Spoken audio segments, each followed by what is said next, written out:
So just every little thing the Lord had provided for us, and it was such a good lesson and such a good picture of how faithful He is, how He really does go before us, and He sets all the details in motion way early on in order to accommodate whatever He knows is coming years into the future.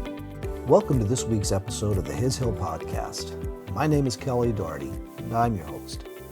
For this week, we have the second part of a two-part series consisting of a conversation I had with Jim and Barb Powell. It starts right where we left off last week, so if you haven't listened to the part one, I encourage you to do so in order to get the background as to how the Lord worked in both Jim and Barb unto salvation, and how He brought them together and brought about the opportunity for Jim to serve in the Navy for over 30 years. The Powells are very clear in communicating their need for Jesus, as well as God's providential presence and care. It's so easy for us to become complacent to this as Christians, and in doing so, we miss recognizing the Lord's working in our lives. So we fail to acknowledge that this life which Christ saved us for is really not about us, nor is it up to us. Psalm 139 verses 1 to 18 come to mind with this. It reads like this: "O Lord, you have searched me and know me. You know when I sit down and when I rise up. You understand my thought from afar. You scrutinize my path and my lying down, and are intimately acquainted with all my ways. Even before there is a word on my tongue, behold, O Lord, you know it all. You have enclosed me behind and before, and laid your hand upon me. Such knowledge is too wonderful for me. It's too high, I cannot attain to it. Where can I go from your spirit, or where can I flee from your presence? If I ascend to the heaven, you are there. If I make my bed in Sheol, behold, you are there. If I take the wings of the dawn, and I dwell in the remotest part of the sea, even there your hand will lead me, and your right hand will lay hold of me. If I say, surely the darkness will overwhelm me, and the light around me will be night, even the darkness is not dark to you. And the night is as bright as the day. Darkness and light are alike to you. For you formed my inward parts. You wove me in my mother's womb. I will give thanks to you, for I am fearfully and wonderfully made. Wonderful are your works, and my soul knows it very well. My frame was not hidden from you when I was made in secret and skillfully wrought in the depths of the earth. Your eyes have seen my unformed substance, and in your book were all written the days that were ordained for me, when as yet there was not one of them. How precious also are your thoughts to me, O God! How vast is the sum of them! If I should count them, they would outnumber the sand. When I awake, I am still with you." When we come to the truth that this life we were created for is truly His life, and therefore requires His presence, then we find ourselves in the place of recognizing His hand in the events of our life. This is just what the Powells give testimony to in this episode. So here are Jim and Barb with part two of our conversation. So how long were you guys actively serving in the Navy? I served over 30 years. Oh, wow. And I know I don't look that old, Kelly, but and Barb certainly doesn't. But it was fun. And so we, even with the accidents and things, the jobs were fun and the flying was fun, and ended up becoming CO of a squadron even after the accident. No more ejection seats. Of course, after 2 ejections, they figured that's probably enough. Yeah, we need to cover that in a second here. But yeah, I used to be like 6'3". Now I'm like 6'1" because it compresses the spine and stuff. So I've heard that's one of the most terrifying things to have to get certified for. No, it's a piece of cake. Really? They give you, it's like 1/6 charge, and you go shooting up the rail, and it's not bad. Oh, okay. It's not. So it was not bad for you. No, but after the first ejection, I never had to do it again. So they figured my back was already stressed, and then I went and had another ejection. So, so getting to be CO of a squadron was how you really advanced in the Navy, and so the Lord did all that. Strategic people at the right place. We had a retired or a 2-star or 1-star admiral who had been my boss, and he was in D.C. and helped get me to that particular squadron. The detailer, who actually the placement, I think it was placement, I'm not sure, but he ended up getting me the orders to that squadron because it came up in the board when I'm getting selected for this. Hey, this guy's been selected for command for a long time. Is he ever going to get command? And isn't he really seriously injured? And this former CAG, Denny Gladman, a believer, stood up and said, no, he'll be okay. That's why I was able to go to that squadron. Well, let's talk about the 2 incidents. Tell us the story. What happened? Well, there are just a few of us, in the EA6B community that have 2 ejections. Just 4 or 5, maybe, not very many. And I knew all those guys for sure. And a lot of them have back trouble, and I never have had that, which is really a blessing. But, and I'll try to shorten this up because there's lots of history that goes into this, but we ended up being so you go to your first fleet squadron, then I went to the training squadron right there at Whidbey, and after that, you get orders to another fleet squadron. Well, I wasn't really excited about, especially with growing number of little kids at home, going away for 6 months, 7 months, 8 months on USS Enterprise again. And so the opportunity came to go to Japan in the first EA-6B squadron on USS Midway, World War II type carrier with a little bigger flight deck. And so we thought about that. And the kicker was, if you go to VAQ 136, we'll give you what you want coming out of there. And I've always wanted to go to the Naval Postgraduate School, and so Barb and I talked about it, prayed about it, and we decided to do it. So we were in that first group flying over to, taking EA-6Bs from Whidbey over to Atsugi, Japan, which is near Yokosuka, where the ship USS Midway was. And it was a different, my previous carrier was Enterprise, which the bridge is like the old 12 level or something, and here it's like the old 4. I mean, you taxi ahead of the superstructure of the Midway, and you're basically looking at the captain right there from the cockpit. I mean, this is different.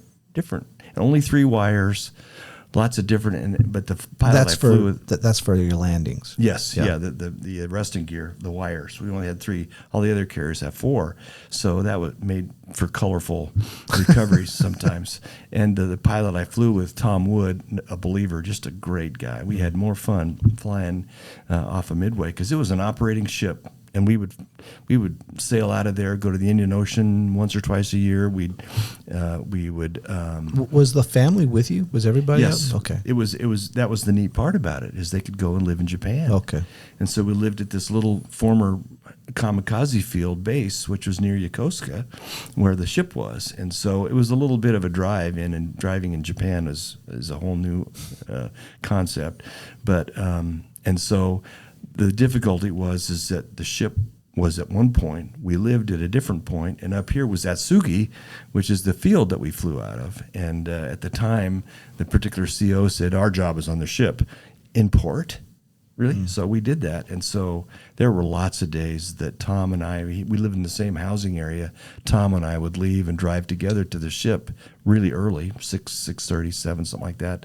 And then we'd leave at about noon, drive up to Atsugi on those scary roads, and we'd take off and fly up to Misawa. We couldn't do carrier landing practice at Atsugi because of the noise level in the Tokyo area. So we couldn't do our bouncing there, repeated carrier landing attempts at the field. So we had to go up to Misawa, which is this other base up on Hokkaido. And so we'd fly up there, do our bouncing, and come back. We'd end up getting home at 11 or 12 at night, and then start over the next day, which it became easier later on. They decided to move everything to Atsugi, which is where it should have been in the first place. And so when the ship pulled out, we would leave and go aboard the ship, but everybody was pretty much based right there at Atsugi, which is, more logical way to do it, but something you didn't know.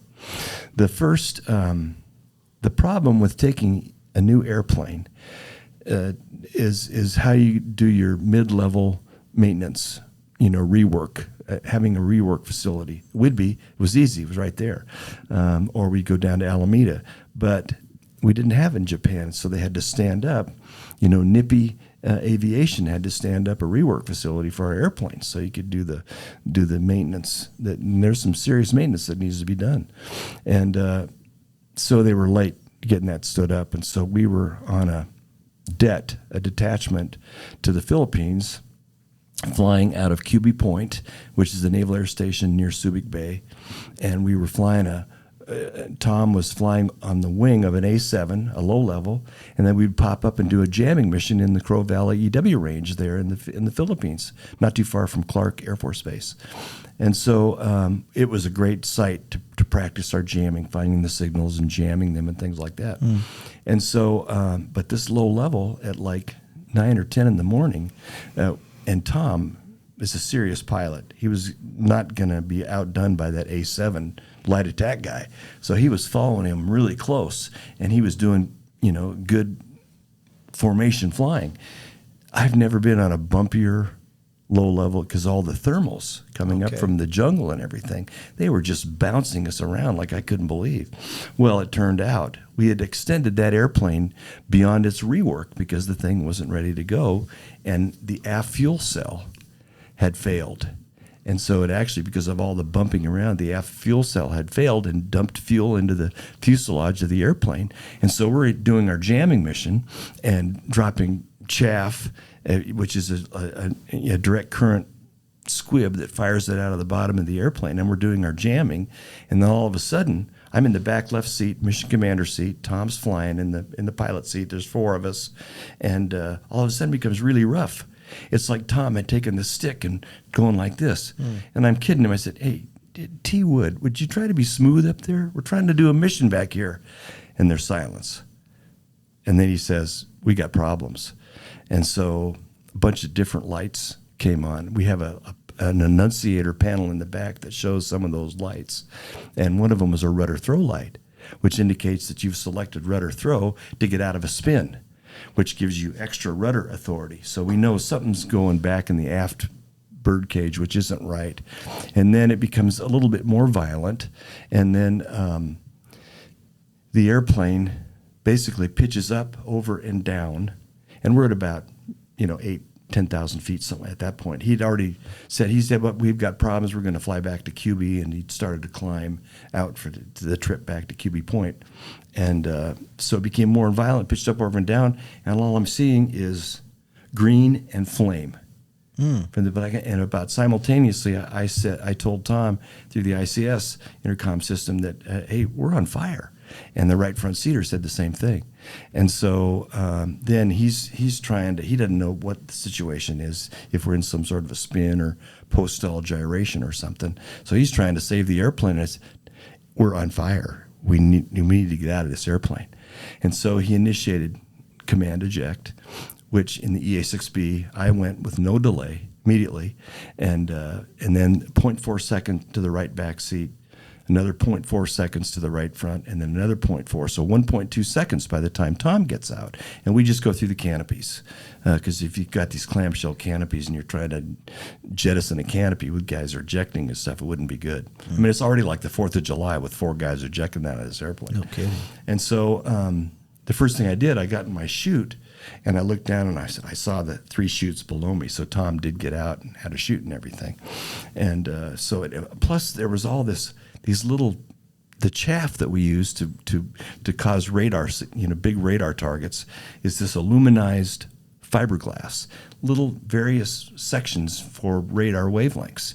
And so it was just this glittery around me when I was in my chute and coming down. And plus it was just so quiet all of a sudden, because this had been a pretty violent, noisy thing. And so I'm in the chute and coming down, and we land out there in the jungle, and we ended up on the side of a hill, and Tom, of course, is the pilot, T. Wood, steers himself to the top of a grassy knoll, and these MH-53 helos came out to pick us up, and they were on an exercise, so they just launched and to come out and pick us up. And the first helo had an engine problem, had to set it down in the jungle. So the second helo picked us up, and that was the CO of the det that was flying that. So we get picked up. We didn't know until later that the CO we went to, he was at Kadena, so we go through there all the time. And so Tom and I wanted to go and thank him. Turned out he was a believer. Oh, wow. It was really neat, fun talking to him, Air Force Lieutenant Colonel. And he looked at us, he said, "We didn't know if we were going to get you guys or not." I look at Tom, he looks at me. "Yeah, when we were picking you up, we manned up the minigun, the little Vulcan rotating cannon on that side of the helo, because there were NPA, New People's Army troops coming down the valley. Oh, wow. And we didn't know if they'd get to you first. So we manned up that minigun. So they picked us up. We had no idea that was going on. Wow. So that was in that was in January of '82. That first ejection in VAQ 136, and Skipper was a great guy. And actually, the C-12, of course, we didn't have an airplane, so they took us to Clark in the helo. We had our physicals because they always check you after an ejection, and then they picked us up in a C-12 and flew us back to QB Point. The CO meets us at and he's a fairly new CO, a couple months, and he just lost a $65 million airplane, which is not great, but it wasn't his fault for sure. And so he meets us coming down the ladder. He said, "Hey, guess what, guys? You never have to do the ejection seat trainer again." Unbelievable. Great sense of humor. Good guy, good leader. So that was the first. And then we went to Monterey. The detailers didn't lie. I was able to go to Monterey, and we finished in 2 years. And one more little boy, Mikey, and so then we went back to the Whidbey for training to get to the new squadron, and that new squadron was VAQ 133, and so we had these new version of the airplane, brand new airplanes, same plane, same EA6B, but it's just a different upgraded. We upgraded them many times, new electronics and pods and things, and they decided to make me the maintenance officer of this brand new airplane. So it was high pressure, and there were some interesting times with that. And I had never been in the maintenance department, so this was new. I'd always done electronic warfare stuff. So here I was, maintenance officer. So, but these were great airplanes, and a whole new system, the way we operated, and it was really an effective airplane. So we sailed on USS Enterprise, and we left in, I don't remember when we left, but it was we went for a Westpac Indian Ocean cruise, and then the Libyan strikes occurred in early '86. And so we left, I think, in January. The Libyan strikes against Gaddafi were early that year. And so we were coming in behind those carriers that did that operation, along with some Air Force F-111s. And we were the mop-up. So we went Westpac Indian Ocean, but we had to go through the Suez Canal to go into the Mediterranean to station off Libya, which was really interesting. And going through the Suez was amazing. And it was looking over at the Sinai Peninsula. Great Bible student. I'm looking, and the whole Sinai Peninsula is dominated by this huge mountain. Wow. Mountain range. I said, "What is that mountain? What is that? Mount Sinai, you dope." yeah, I knew that. And so what was funny, too, is there were people on both sides of the road waving American flags when we were going through the Suez. I didn't know we were that popular over in that part of the world. Probably aren't anymore, but it was interesting. And so then we went in the Mediterranean, and stationed off Libya, and then we did some Eastern Med things, and it's always fun flying like that because you're doing low levels. We did low levels through Sardinia, beautiful castles and stuff. We're flying over and over the straits there, and it was a lot of really fun flying. And so then we're on the way out, and we go right by. Let's see, we were off of France. We did a low level, took the Admiral on a low level through France, up through France. It was really, really fun. This brand new system that I was the maintenance officer for died, and so I had to use my strip chart and manually do this low level, which was interesting. And then we went out through the Straits of Gibraltar. And so it was really cool to see Gibraltar up close. So we did basically a worldwide cruise. Wow. And so we went out through Gibraltar, and then we came south along the west coast of Africa. And so we get down off the tip of South Africa, and we're heading into a port call in Australia. I don't think it was Perth. I think it was Perth is on the other side, one of those major ports. I didn't get to go. So for a reason I'll tell you in a second. So we're going down the coast, and we're halfway between the tip of South Africa and Australia in some of the deepest water in the Pacific, like the Marianas Trenches out there and stuff. And they're flying me, not with my own crew, but since I was a maintenance officer and I was kind of busy, the whole crew, I didn't have as many flight hours. So they're trying to get my flight hours up. So I'm flying with a different crew. And so here we are on Catapult 4. There's 2 on the bow, 2 catapults on the waist. And so I'm in the 4th seat, Mission Commander seat again, but it's not even my crew.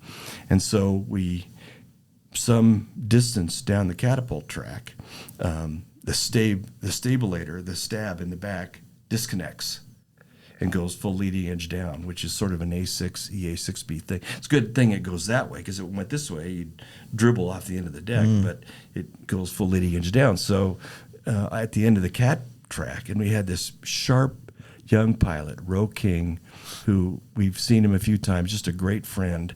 He was very quick reflexes, and he assessed the fact, put the stick full forward, and that there was a control problem, and pulled the handle immediately. So again, I'm the first out, back left seat. But so you're taking off? Yeah, we're on the launch, and we're just off the flight deck. But the airplane, as you can see it from the plat tape, the airplane is pitching up right off the angle where we at the end of the catapult stroke.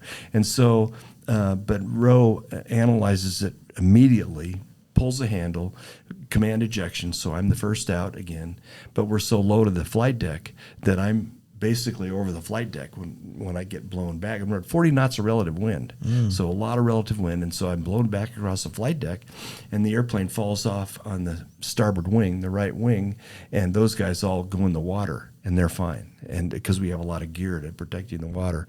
But I ended up hitting the flight deck. Wow. And so I got an arrested landing, though. And those guys didn't. They went in the water. So But they did get their chutes. Yeah. They ejected. We and got floated chutes. down into the water.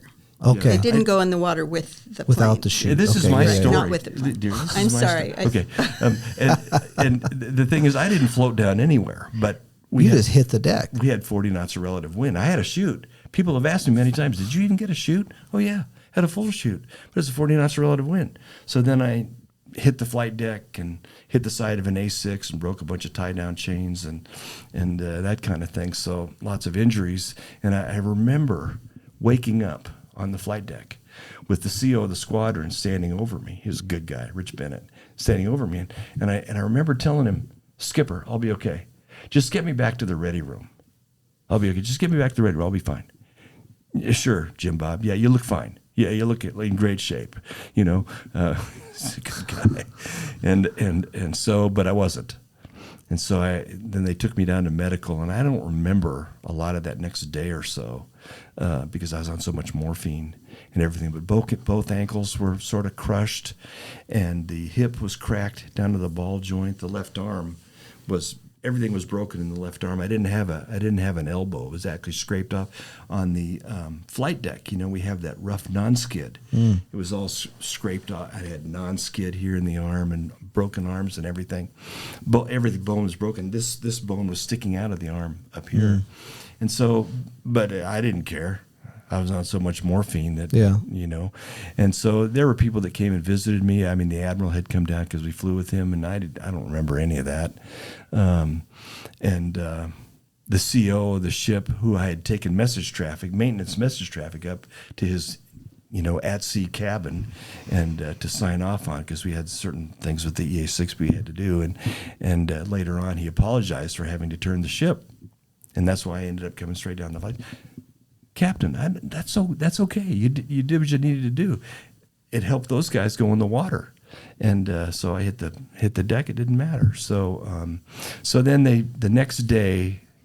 We were so far away from everything, Kelly, that they needed this long-range airplane called the US-3. It was a modified S-3 Viking, little twin turboprop or turbofan engined airplane that they used them for anti-submarine warfare. At the time they did, and this was a logistics version. That was the only thing that had the range to get from where we were in the Indian Ocean to Diego Garcia, out in the middle of the Indian Ocean, and then from there, C-141 to Clark.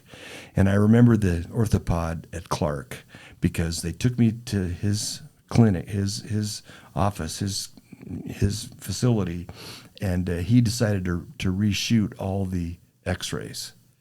And that's the one painful part I remember, being moved around on that hard, cold table with my ankles. My ankles were dangling, basically, and my hip was still cracked and my arm and stuff. And he decided to reshoot all the pictures, to just decide that, well, I'm the only orthopod, so I'm not gonna take care of these. We're gonna send you on to Tripler in Hawaii. Thanks, Doc, for shooting all the pictures. I'm glad we have another set. And so they piled me into another C-141, and of course I don't remember a lot of this stuff. And they flew us to Hawaii, Tripler. Tripler is that Army Medical Hospital in the middle of, up on the hill, sort of from Honolulu. And the funny thing there was that they had me on a gurney and they wheeled me off. And again, I'm sort of half awake for this, and they wheel me into the basement of Tripler Hospital and forgot about me. Oh, wow. I have no idea how many hours I was down there. Could have been 1 hour, could have been 3, I don't know. And finally, this chaplain walks by, and he sees me laying down there in a gurney, and he walks by, and then he comes back.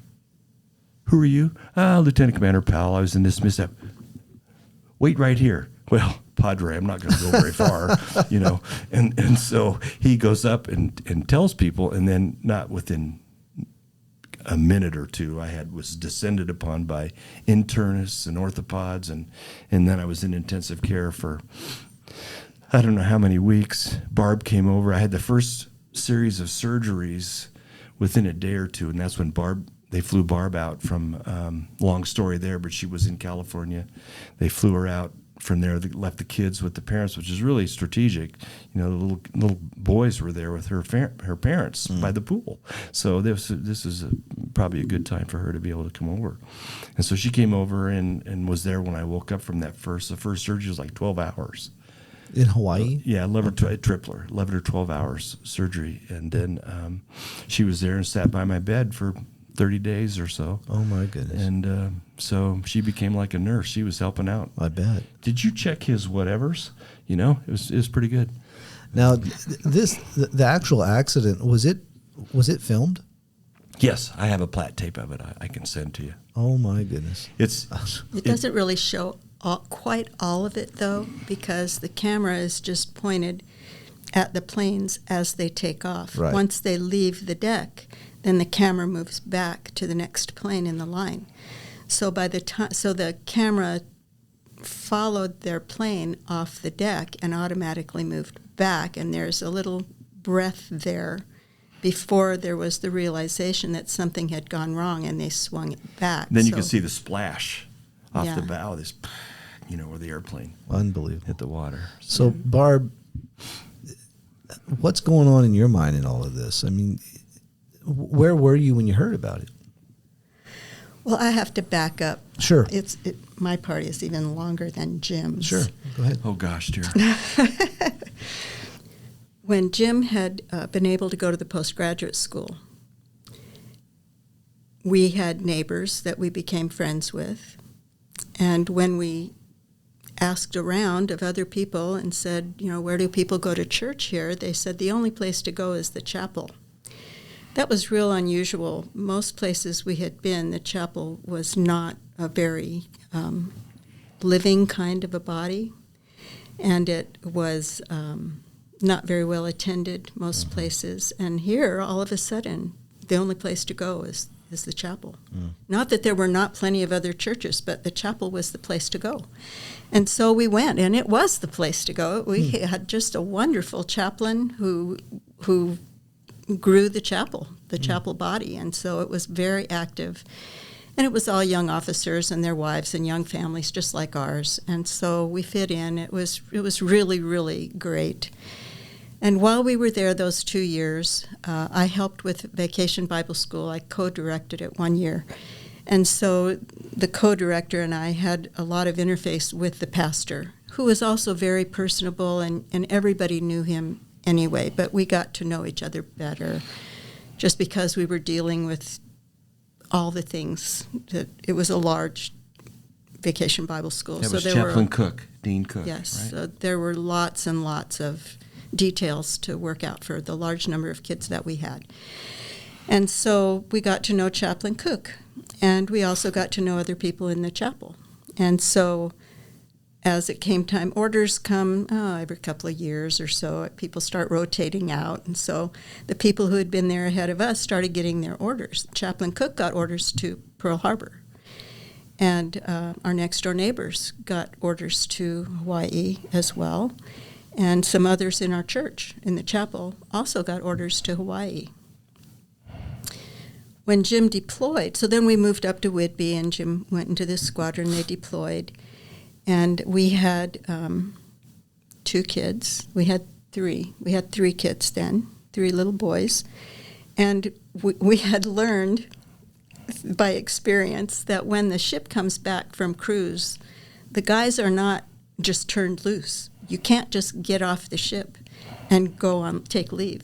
Because when you get off the ship, you have to debrief a lot of. There's a lot to do when you get back to the squadron. It's not just the ship. You fly in off the ship to the base, to Whidbey. Yes. There's a fly-in, which is really cool. But even when you get there, you don't just take leave. No. There's all kind of debriefing and reorganizing and all that kind of stuff, because now they've moved everybody back to where they started from.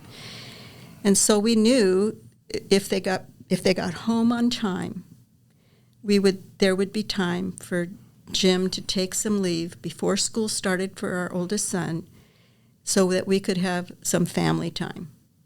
And we had not had a specific plan as to what we were going to do or where we were going to go. We learned never to do that too far in advance. But we just were hoping that there would be time for family time. Well, the ship didn't come back. When I knew when they had not left their, wherever they were. Where were you then? In the Indian, you were in the Med? Med. When they had not left the Med by mid-June or the end of June, I knew they were not going to be on time. Right. And so I just called my parents and said, I'm sure Jim's not going to be back on time. We're not going to be able to get our family vacation.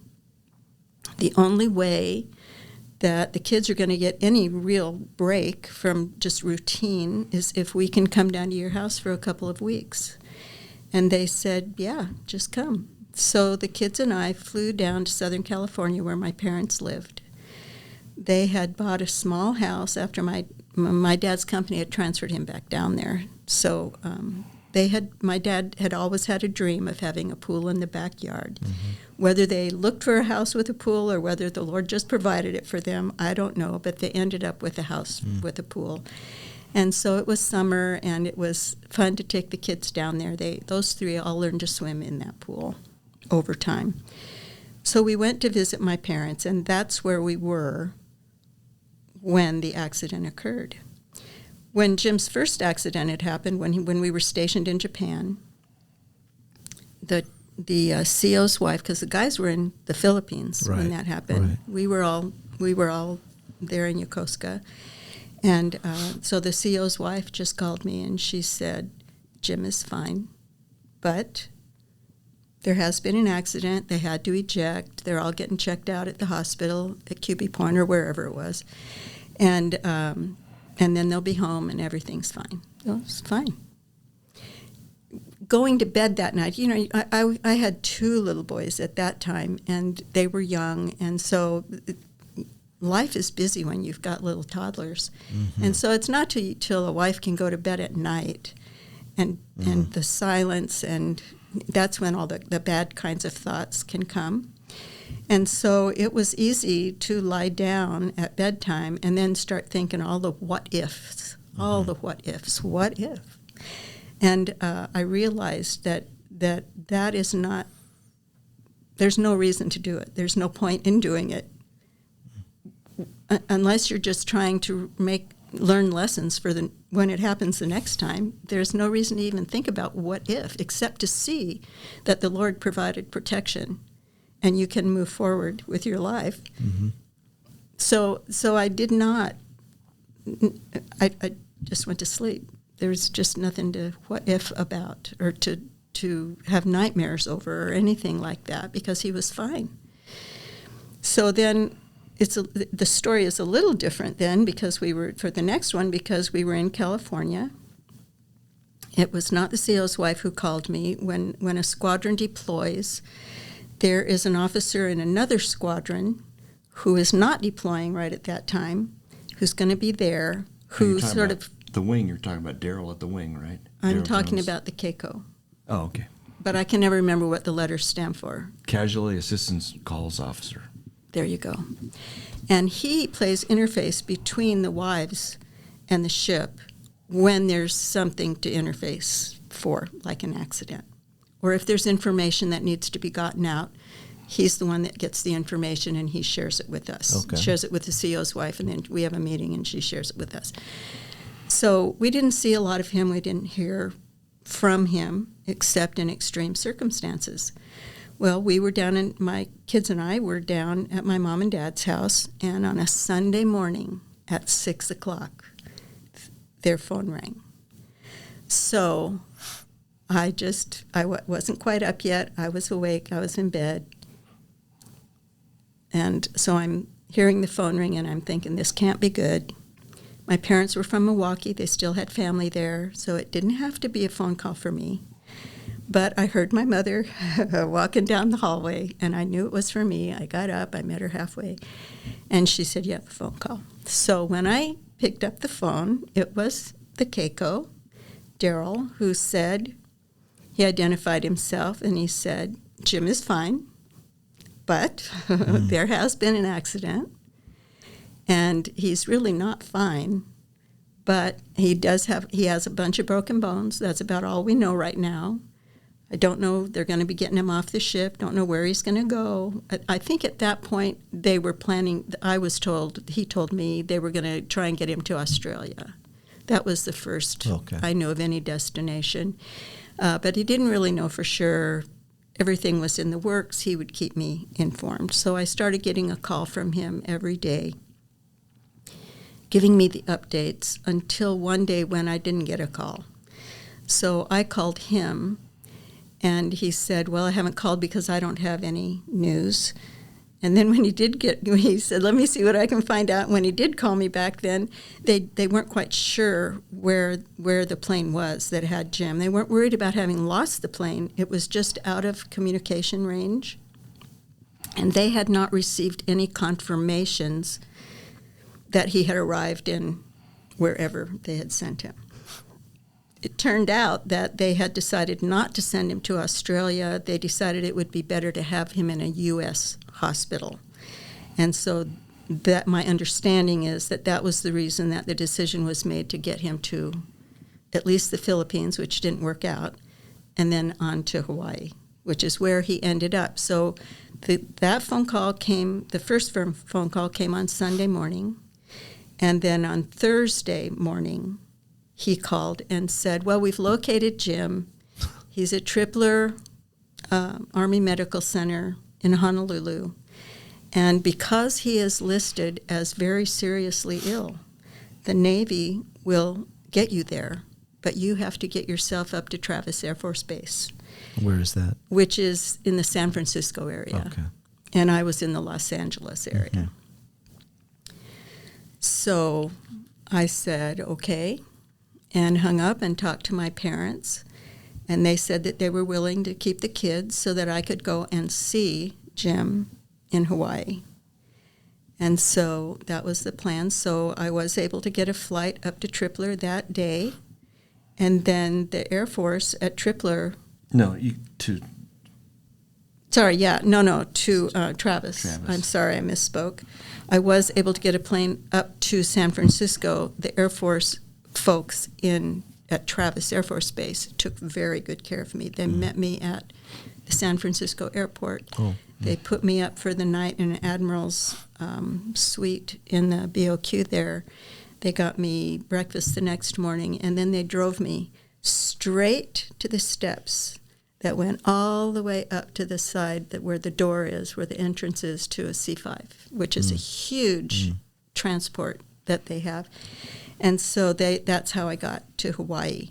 Well, because the Lord had set everything up so far in advance, after I knew where Jim was, the first person I called after making a reservation to get up to San Francisco was to Chaplain Cook, and because he was already there at Pearl Harbor. And so I called him and told him that Jim was in the hospital there. Wow. And he went to see him immediately and came back and called me back and said, well, Ruth and I, that's his wife, Ruth and I have been to see Jim. He's there. That's the best we could see. He was in ICU, and they wouldn't let us in, but we know he's there. We've confirmed that he's there. And we will meet you at the plane the next day. And so when I got there on the C-5, he and his wife were waiting for me at the airport, and they took me directly from there to the hospital. Jim was in surgery, so instead of staying at the hospital, they took me to the building right next to the hospital, which was the transient housing.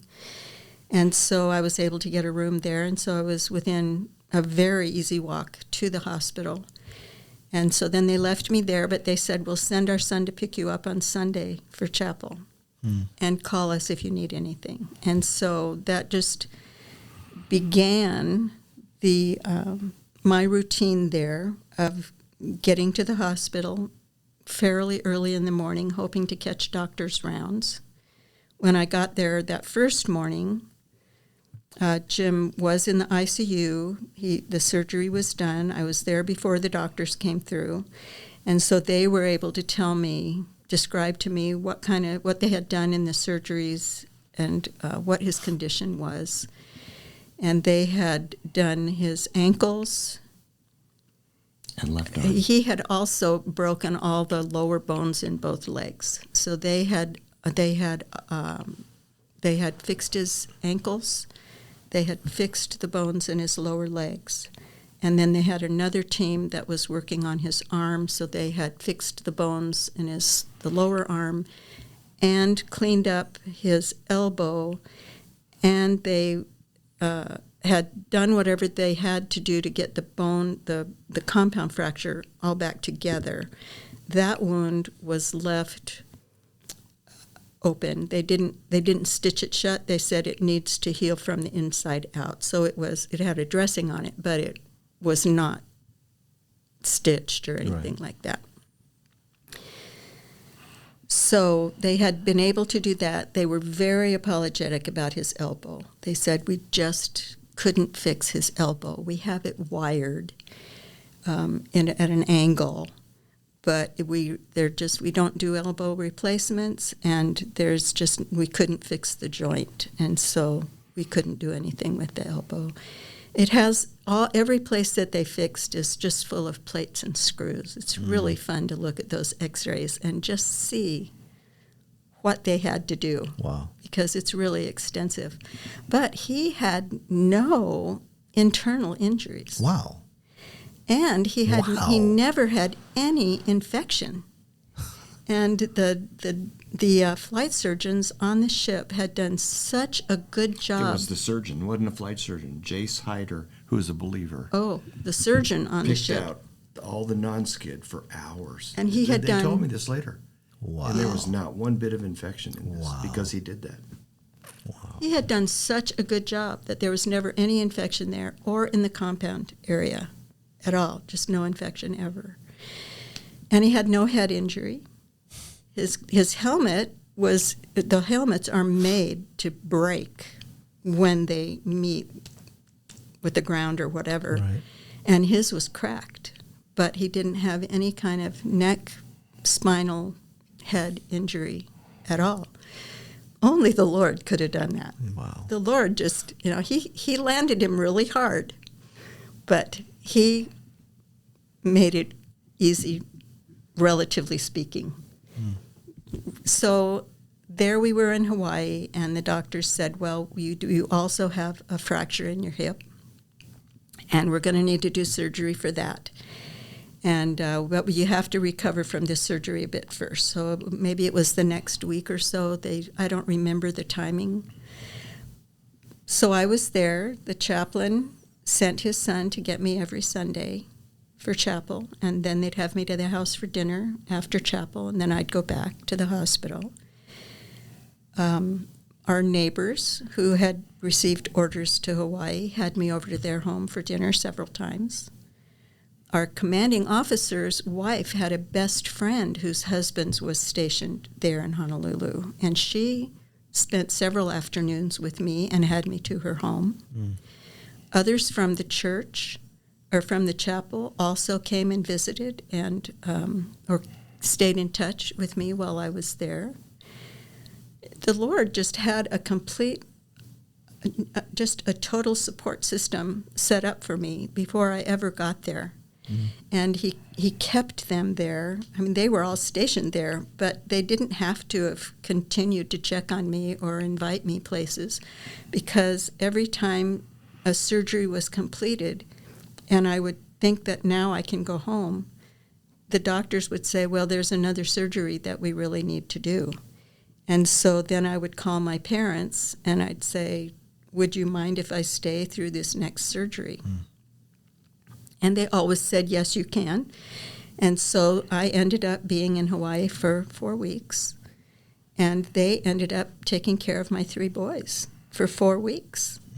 So that is another area where the Lord had already set up this network of opportunity for me to be able to go to sit by Jim's side for that unbelievably long period of time, which it seemed like a really long time for me to have abandoned my kids.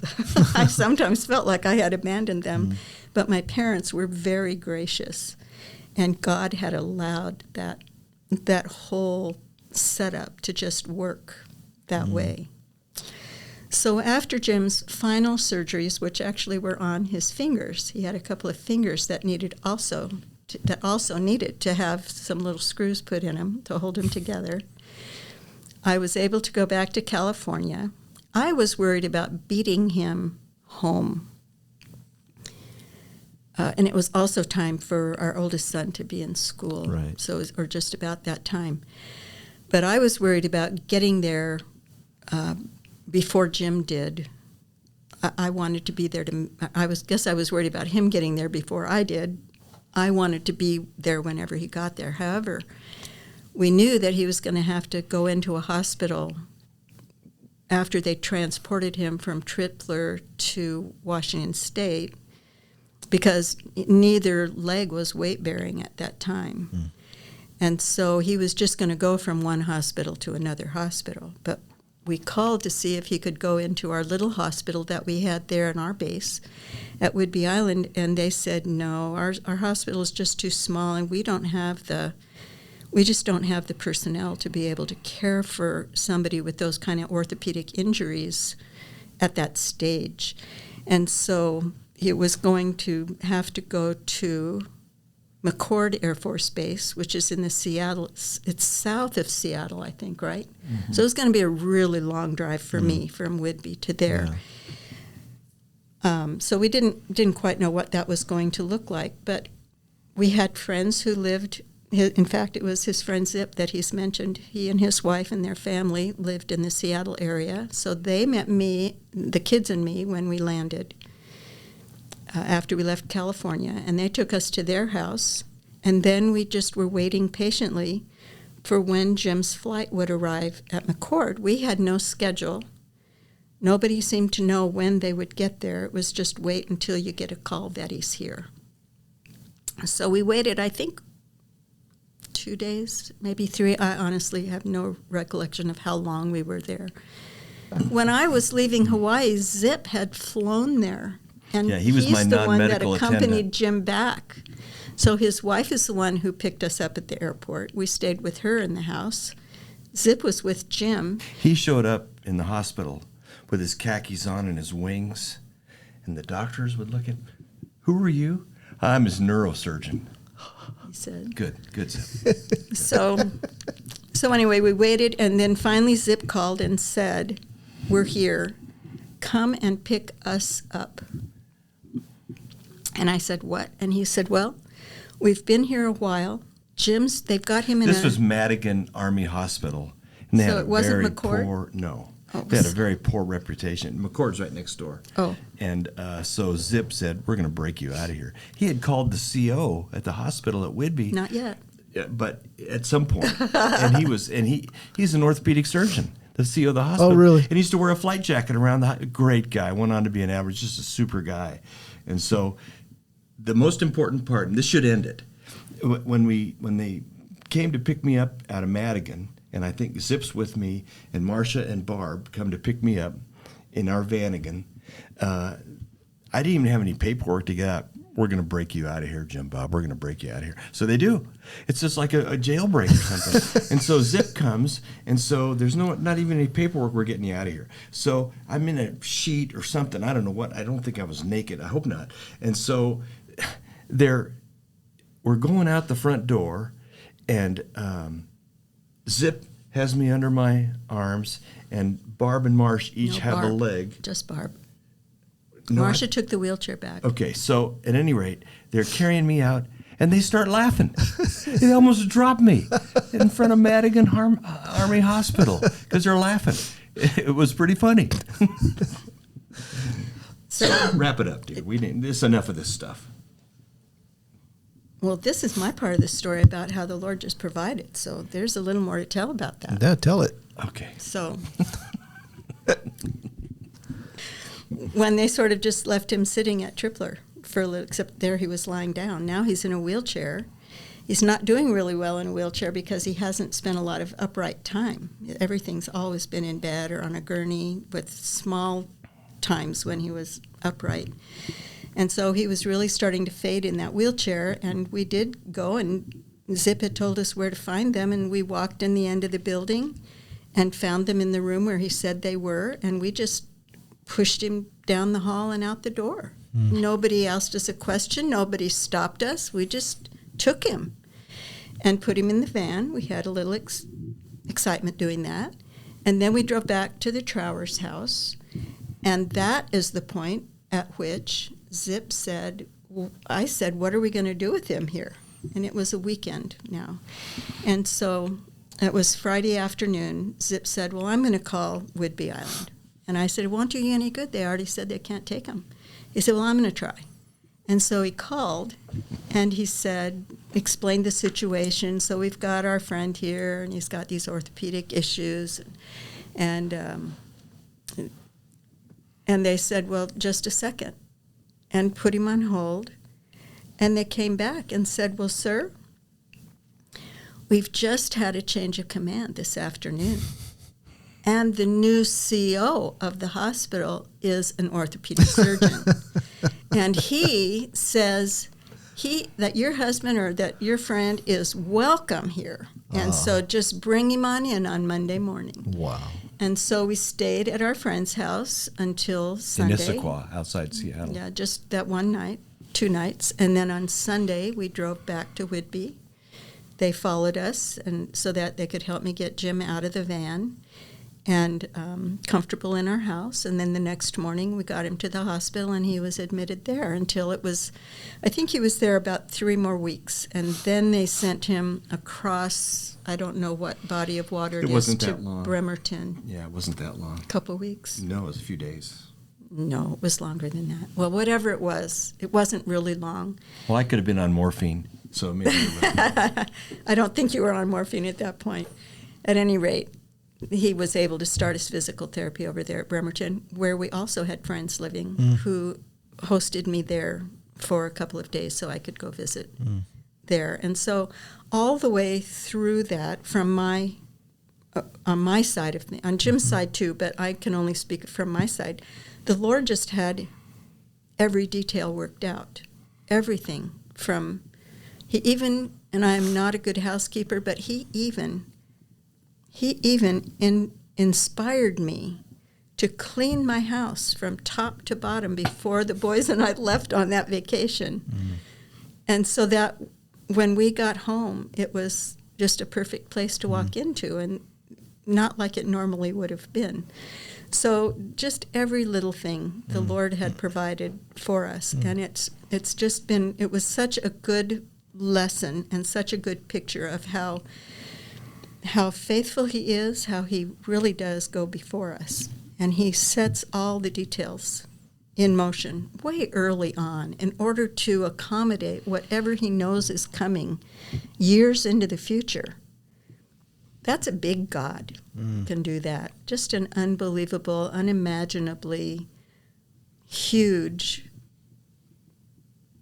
person, a person who does that and takes care of us in that way. And so that's the most dramatic example of that I have experienced. But there are so many so much less dramatic examples all through life that now I'm able to see better. Well, that's really what it's bringing me to this question for both of you.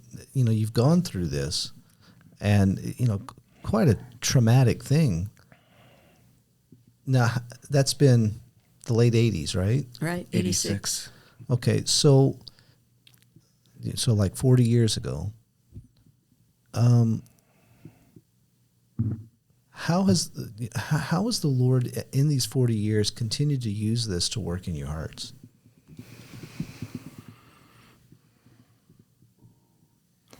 I've moved on. I don't know how to say it right, but the growth experience in the Christian walk, this was just a burp in that. Because I've always struggled with, we get so mechanical in our walk and just so going through the motions that I've had to catch myself many times and say, come on now, you're not abiding in him when you do that. Like when we talked to church about what the victory really is, it's yielding. So it's been a continued, experience in trying to learn more and more how to yield to him, yield more and more to him, moment by moment. Okay. Amen. And Barb? I would say for me, it is that. There is growth. There's change. He moves us forward.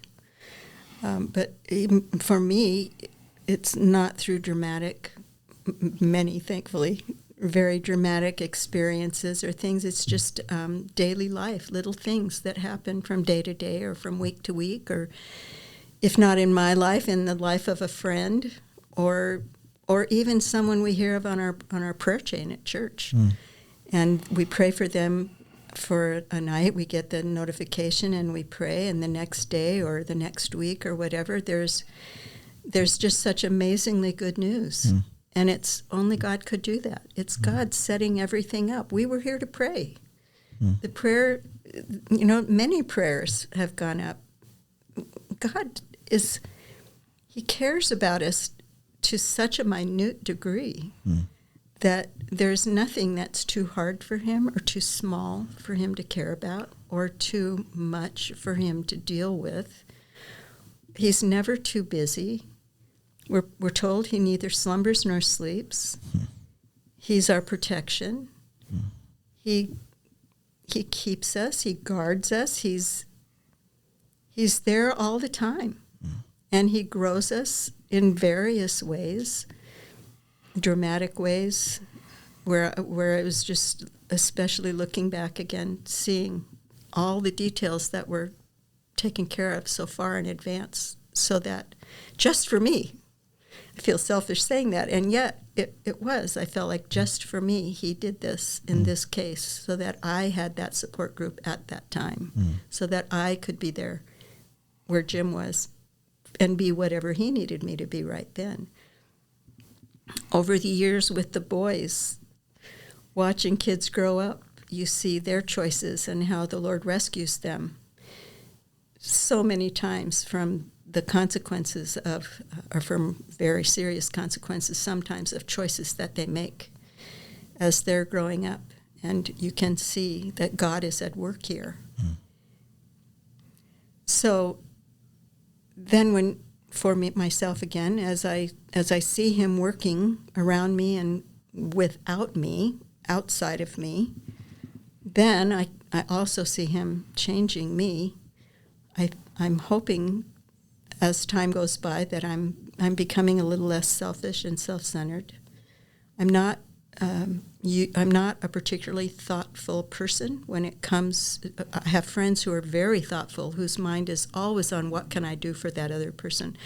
Mine doesn't go that direction, but sometimes God gives me a little nudge, and I see an opportunity and say, thank you that you're helping me see a need, because I just seem to be often blind to those things. But he's growing me that way. And he also is helping me see really how important it is to be watching for him all the time. And being aware of him here. He's tangible. It sounds silly because I know you can't just reach your hand out and touch him, but I feel like he's touching us all the time in very tangible ways. Okay. If we just are willing to get out of ourselves and see what he might be doing or where he might be. Amen. So. Well, Barb and Jim, thanks for giving me so much time. I appreciate it. Yes, sir. This was fun. I've been looking forward to this conversation. There's so much more I know, and maybe we could have you back sometime and get more, because your life together has been really interesting. There's a lot more that brings you to this day, and it just brings honor to the Lord. And so I appreciate it very much. Thank you for being open and for just sharing with us. Thanks, Kelly. Thanks for giving us the opportunity. It was fun. I want to, again, thank the Powells for giving me the time that they did, and just the encouragement that they bring to be about Christ and see the activity of God that's going on all the time around us, to recognize that and give thanks to him for that. Well, we're in that break time between summer camp and Bible school. We're full again for the Bible school season.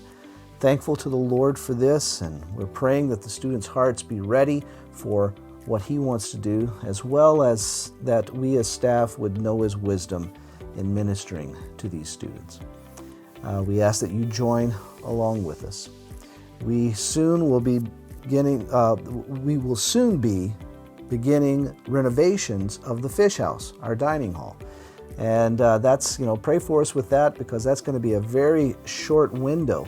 At the end of our staff break here, we have volunteers coming in, and we have basically a week to make some pretty big renovations to the dining hall. And we hope to get that done before the students return, or the students arrive. So we ask that you be praying for us with regards to that. Thank you again for listening to this podcast. We want to encourage you, as always, to keep your eyes fixed on Jesus. Thanks for listening, and we'll see you next week.